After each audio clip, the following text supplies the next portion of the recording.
A warm welcome to the session. In today's class also we are going to be solve problem on eccentric chloride riveted joints. This is the problem they given. The bracket is riveted to a column by 6 rivets of equal size as shown in figure. It carries a load of 60 kilonewtons. External load they given 60 kilonewtons with a distance of 200 mm. So they given the eccentricity. Eccentricity is the distance between the line of action of the load and the center of gravity line. Okay, that gives the eccentricity from the center of the column. Okay, if the maximum shear stress in the rivet is limited to 150 megapascal, they are given the maximum shear stress, that is 150 megapascal. They are asking to find out the diameter of the rivet, and they are given this diagram. We can observe this. This is the first plate. Okay, this is the first plate, and here the second plate is attached. Okay, this is the first plate. This is the second plate. Okay, this is the second plate, this is the first plate. Actually this is in the dashed line because you can't see in this. Okay, these two plates are attached by using this total. Sorry, here they are not given the rivets. Here also they are not. Sorry. Only we have the 4 rivets only. One. So you can say any numbers 1, 2, 3, 4, 5, 6. Otherwise 1, 2, 3, 4. Like that you can take 4, 5, 6, your wish, you can take any like that. Okay, sorry, here actually there is no rivets. Okay, the problem is 1, 2, 3, 4, 5, 6, 1, 6 rivets only they given, and they given a distance between the vertical distance 75 and horizontal distance is 150 and 50. Eccentricity value is 200 and external load value is 60 kilonewtons. Okay, first of all we can solve this problem. First, what we need to find in this, we are going to find out the diameter of the rivet. For that we need to identify the gravity point. Actually this is if you draw the x-axis and y-axis like this, it is a symmetric one. So we can say the center of gravity is at the middle. So there is no need to find out again x bar and y bar. Here directly they given the x bar value is 50 and y bar value is 75. Okay, 50 and 75 is the center of gravity, position of the center of gravity. And first, after finding center of gravity, you need to find out the radial distances. Simply you can draw the lines like this by joining the center of the gravity to the rivet centers for all the rivets. After that, what we need to find is we are going to be find out remaining things. Okay, first of all observe here. First we need to find out the center of gravity, that is the center. Second one is the radial distances. So third one is the primary load or primary shear load, that is the direct shear load, and the fourth one is the secondary shear load. Fifth one is the resultant load. Then you have to identify the maximum resultant load. After that equate that maximum resultant load with the stress into area. Finally we will get the diameter of the rivet. Okay, this is a process to find out the diameter of the rivet. Okay, first of all you need to write the given data here. There is given data here given. Okay, see here they given number of rivets n is equal to 6. Okay, and 60 kilonewtons is the load. P is equal to 60 kilonewtons, that is 60 into 10 cube newtons.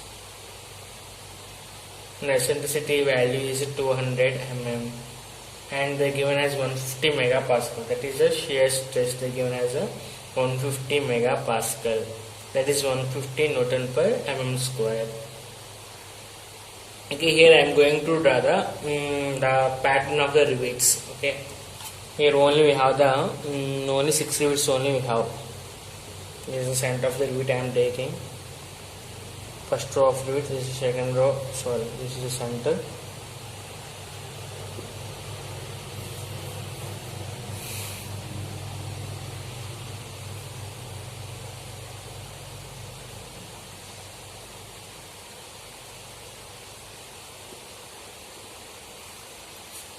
Okay, the rivets are 1. Here what we have?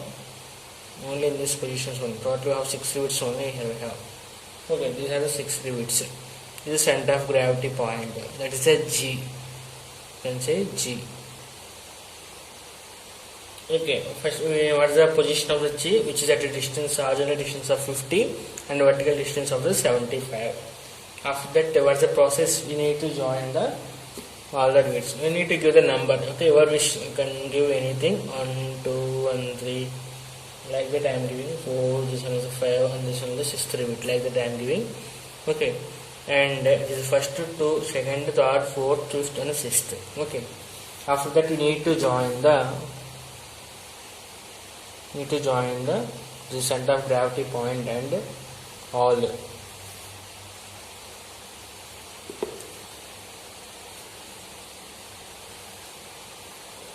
Join the center of gravity point to the centers of the all the rivets.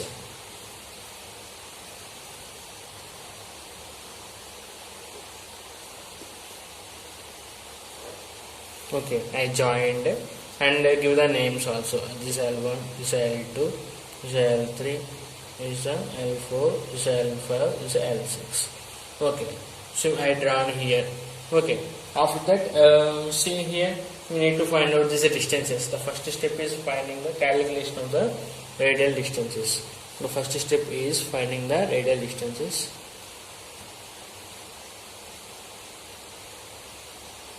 Calculation of radial distances. Okay, we need to find out total L1, L2 up to L6. Okay, if you see this, if you observe this diagram, this L1, this L3, L4, and L6 having the equivalence. Okay, so we can say these four lengths are the same. So L1 and L3, L4 and L6. Okay, L1, L3, L4 and L6. Okay, what is the value? Actually they given the distance here, that is 50, and the vertical distance here, that is 75 they given. Okay, this is also 75 and this is also 50. Okay, here we are going to find out this length L1. How it comes? By using the Pythagoras theorem. For a right angle triangle, diagonal square is equal to side square plus side square. Then L1 is equal to square root of this distance plus this distance square, this distance is square. Okay, simply square root of how is the distance? This one is the 50 square plus what is the vertical distance here? There is the 75 to 75 square. This gives the value is around 90.1 mm. And see, if you can see here L2 and L5 directly, those are the same values, that is equal to this horizontal distance, that is 50 mm. Okay, so the first step is completed. Second step, what is the second step? We are going to find out the primary shear load. Okay, direct shear load, that is the primary shear load. Calculation of, this is a very easiest problems only. Once you practice the problems, they will get easily. Calculation of the primary or direct shear load, you can say. How it comes? By dividing the total external load with the total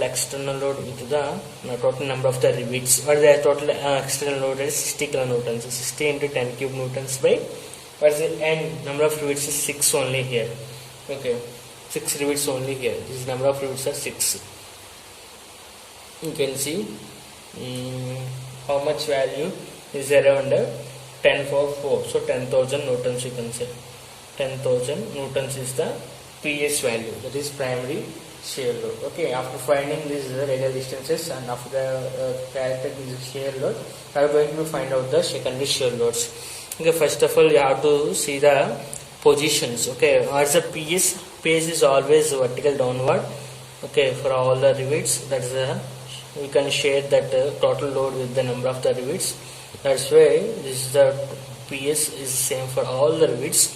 Next one is the position of the secondary shear loads. That is very important. That is simply perpendicular to the radial distance line. Okay, we need to follow one direction. Okay, here if you see this load is acting in the right side, so I am taking in the clockwise direction. So clockwise, I am going to take the clockwise direction, the directions for the secondary shear loads. This is F1, this in this direction. Okay, if you see perpendicular to this one, I have to draw like this only. This is F2, and perpendicular to this one is F3, and perpendicular to this one in this direction, that is the F4, and perpendicular to this line, that is the F5, okay, F5, and this one the sixth one, okay, perpendicular to this one, sixth, this will be the F6. Okay, if you observe here, some bottom and upward, okay, top and bottom, the forces are going to be acting. So we can say some less forces only developed, but if you see in these three rivets, these two direction of the forces, F1 and PS are only downward direction, and PS and F2 also downward, and PS and F3 also downward direction. So we may get there is a chances to develop the more forces in the last row, in this row, 1, 2, 3 rivets. But if you observe in this side, PS and F6 are, this is downward direction, this is upward direction, okay, top direction. This is, if you see, okay, simply we need to subtract. There is no need to follow here the triangular parallelogram law of forces. Okay, directly if you know the angle, then you can simply find out. Okay, even though if you found, we will get less value only here. Okay, PS and F3. Now you have to take in PS and F1. There is a theta 1 value, theta 1 angle. Here there is no angle because both are acting downwards. And here also you can see in the theta 3. Okay. This is a process finding the secondary shear load directions. Okay, after finding the secondary shear loads, okay, sorry, only we calculated the primary shear load. We are going to be calculated the secondary shear load. How we can calculate the secondary shear loads? By equating the total external moment with the internal resting moments. Okay, calculating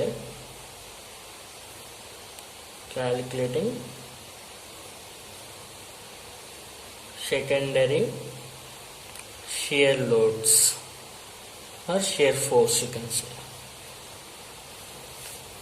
Well, how we can calculate? Actually, what the formula here we have, that is equating the total moment, external moment with the internal moment of the rivets, all the rivets. F1 by L1, we have the formula F1 by L1 into L1 square plus L2 square plus L3 square plus L4 square plus L5 square plus L6 square. Okay. Here P value we know, load, external load they given. Okay, this is 60 kilonewtons. E value is 200, P into E. Okay, this is F1. We need to calculate L1 and L2 and L6. We already calculated here. Okay, you can see here the L1, L2, L3, L4, L5 and L6. Already we calculated the values. Okay, simply substitute all the values in this equation. Okay, what is the load here? 60 kilonewtons, so 60 into 10 cube. Eccentricity is 200. F1 is unknown. L1 value is 90.1. Okay, you can see the 4 lengths are same, so 4 into L1 square you can take, plus 2 into L2 square, because these two are the same, no? That's why 4 into this 90.1 whole square plus 2 into 50 whole square. 4 into 90.1 whole square plus 2 into 50 whole square. Simply, how much value you are getting once observe here? F1 by 90.1. This value is getting around 32,472.04 plus 5,000. Okay, F1 by 90.1. This total value will be the 37,472.04. I am getting. This will be the 60 into 10 cube into 200 only. Then F1, how I calculate F1? F1 is equal to 90.1, it goes here, 60 into 10 cube into 200 into this one, 90.1 by 37,472.04. Okay, I am getting the values around 28,853. 28,853.5 newtons. This is the F1 value I am getting. And this is the first, I calculated the first secondary shear load. Okay, this is the value. Since we already know, okay, see here in this diagram, if you see, this is the lengths, okay, L1, L3, L4 and L6 are the same. So we can say like that, similarly if the lengths are proportional to their forces, That's why you can say f1 is equal to f3 is equal to f4 is equal to f6. Okay, there is no need to find out all those. Okay, similarly, whatever the value we got for f4 is similar to the, which is equal to the f3, f4 and f6. Okay, that's what I am going to write here.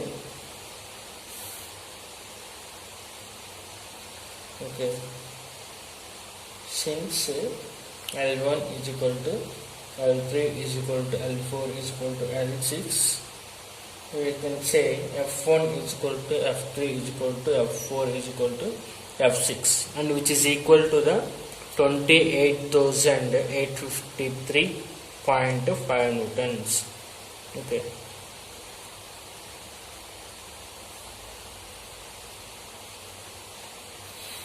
Okay, we calculated this. Next, we need to calculate F2 and F5. L2 is L5. That's why F2 is equal to F5, we can say. So, you know the relation.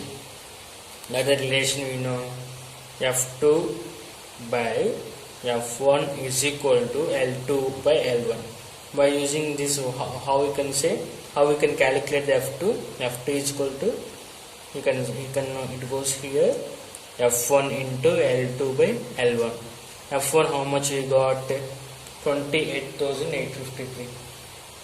28,853.5 into length L2. L2 how much? This one will be the length. This is the 50. L2 is the 50. Next one is L1. L1 is the 90.1. So 50 by 90.1 we can write here. 50 by 90.1. Total value here I am getting is around 16,011.93 newtons. This is the F2 value. Okay, since L2 is equal to L5, you can say F2 is equal to F5, that is equal to 16,011.93 newtons.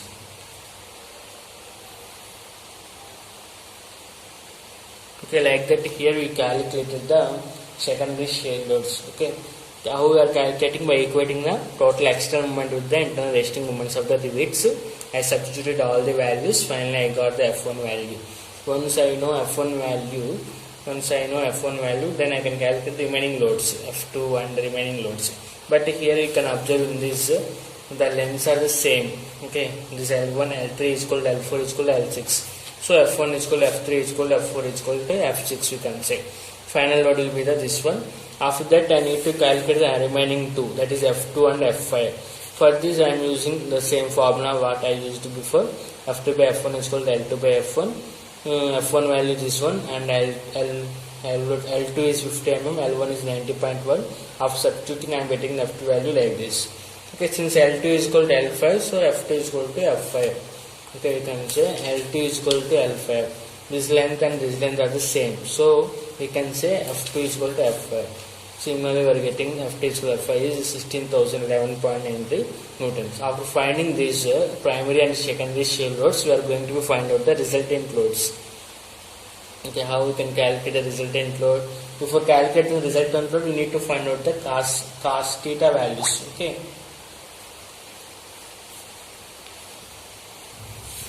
You can see here, they are going to be calculated here. This one will be the theta 1. There is no angle. Okay, because this is straight line. Theta 2 will be the 0. Okay, then both has to be added.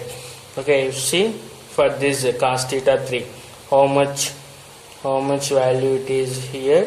This angle will be the theta 3. This angle is also same. So if you take this, here, this cos theta 3 will be the same. Cos theta 3 and cos theta 1 we need to find out. Okay, by using this we can say cos theta 1 is equal to horizontal distance by hypotenuse. What is the horizontal distance here? This is 50 mm. So 50 by hypotenuse L1. So cos theta 1 is equal to 50 by L1. How much here we are getting? L1 value here we have, that is 90.1. So 50 by 90.1. Okay, that gives the cos theta 1 value, that is around 0.555. Okay, similarly cos theta 3. Okay, what's the angle between the shear first primary and secondary load is theta 3. That's the angle making here also the same. So this one horizontal distance cos theta 3 is equal to horizontal distance, sorry, this one adjacent side to the hypotenuse. Okay, so we can say cos theta 3 also adjacent side, that is 50. Okay, 50, and hypotenuse will be the L3, 50 by L3, L1 is equal to L3. L3 also 90.1, so 50 by 90.1 is 0.555. So cos theta 1 and cos theta 1, cos theta 3 having the values same. So R1 and R3 also same values, but for R2, if you see both are in downward direction, we need to add these two. Okay, we can check. Next, what is the step number? This is the third step. Next, we are going for fourth step, that is finding the calculating the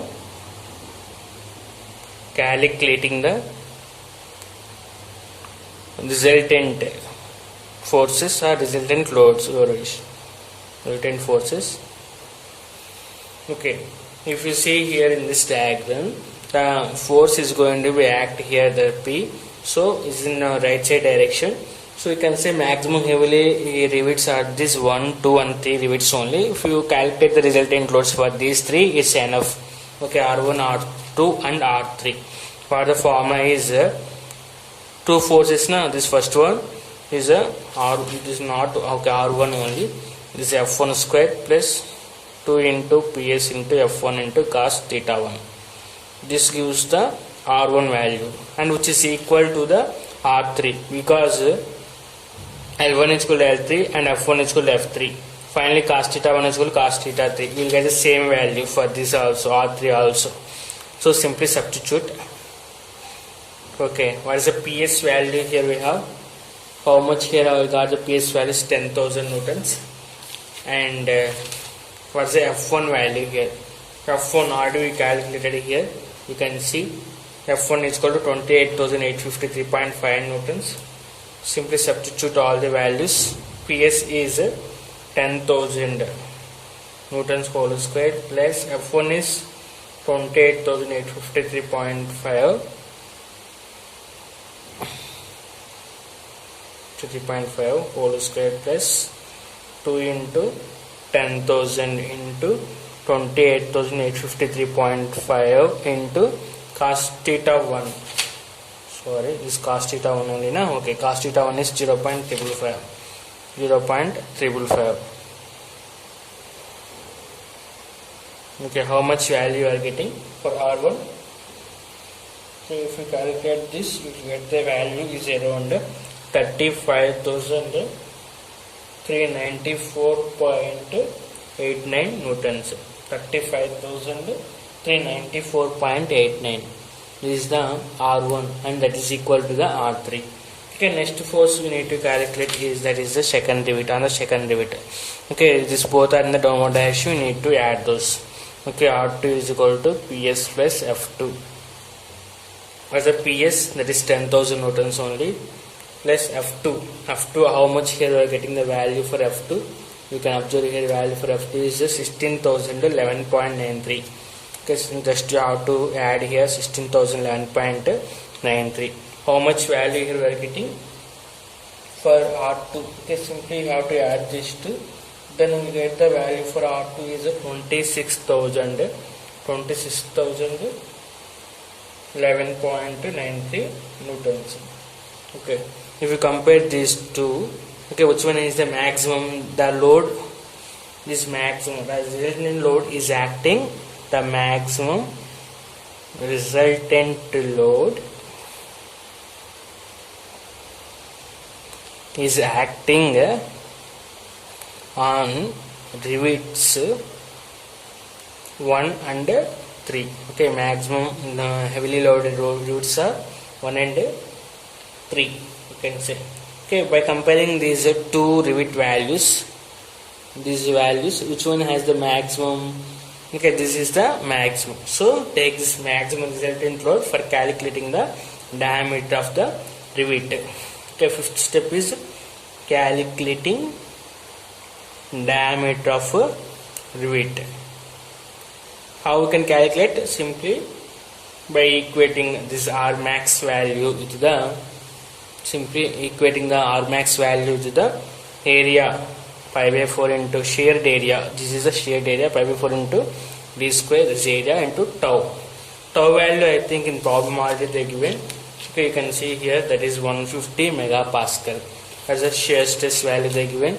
We simply have to substitute values. R max value, how much here we are getting, that is R max value,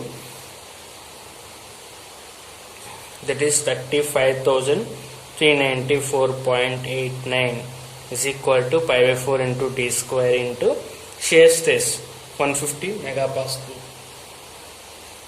Okay, only unknown term here is d. Okay, then we can calculate the d value simply. Okay, this 4 goes like this by pi into 150 root of this. This gives the diameter of the rivet. Okay, if we say this, then if we solve this, then we will get the value 17.33 mm. This is the process for finding the diameter of the rivet. Okay, that is the size of the rivet. Okay, for all the problems same. First of all, you have to draw the diagram. After that, identify the center of gravity, draw the radial distance lines, find the lengths, find the radial distances. After that, find the primary shear load. After that, calculate the secondary shear load by equating the moments. P into E is equal to this external moment is equated to the internal resting moments of all the rivets. By that, you can get this F1 value. After finding this F1 value by using the relation of this one, okay, this relation you can calculate F2 by F1 is equal to L2 by L1. Remaining shear loads you can calculate, but you can observe here rivet number 1, 3, 4 and 6 having the same radial distances. So L1, L3, L4, L6, that's why the force is also same. Okay, so F1, F3 is equal to F4 is equal to F6. Finally, F2 and F5 also the lengths also same. Okay, these two lengths are same, L2 and L5. So F2 and F5 also same. We'll get the same. Okay, after that we are going to find out the resultant load by using this parallelogram law of forces. You can calculate cos theta 3, cos theta 1 are equal, and forces also equal F1 and F3. So R1 is equal to R3. This is the maximum resultant load we got, and these are the heavily loaded rivets, you can say. This second R2 gives this resultant load acting on the rivet number 2. Okay, at the middle this much of the rivet load is going to be, resultant load is going to be act. These 1 and 3 rivets are the heavily loaded rivets, you can say. So I taken that maximum resultant load and equated to the stress into area. Finally I got the diameter value. Okay, here I am going to be equate this maximum resultant load, because if I equate this maximum resultant load, if I found diameter for this maximum resultant load, then is automatically adjusted to remaining any type of the loads also, it can easily adjustable. So then we can say the design safe for all the R type of the loads, because this is the maximum resultant load which is applicable to all the rivets only. Okay.